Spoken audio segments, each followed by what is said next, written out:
তো এই দেখো ফুলকপি, আর এই কাকিমাটা গেছে মানে সরষে আনতে। দেখো বেগুন ক্ষেত, ওই দেখো কি বলে কাকতরুয়া না কি বলে ভগবানই জানে, জানি না। কঙ্কাল, এই আমার একটা ভাই বলছে কঙ্কাল। তো এগুলোতে আলু বসাই নাই, আলু ওই দেখো টমেটো গাছ দেখতে পাচ্ছি, টমেটো দানা দিয়েও আছে। যদি কেউ খেতে চাও তাহলে আমাকে কমেন্ট করে জানিও, আমি তাদেরকে দিয়ে দেবো 1 কেজি করে। ওই দেখ ভাই আলু শাক তুলছি না, বেঁচে থাকছে। দেখো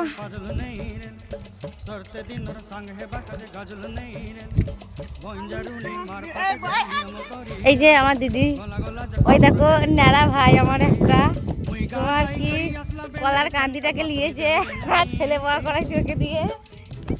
আর বাঁধাকপি ফুলকপি না ফুলকপি ফুলকপির ফুল হয়ে ওপর দিকে ফুটে গেছে একেবারে। ওই ভাইরা আলু তুলছো না,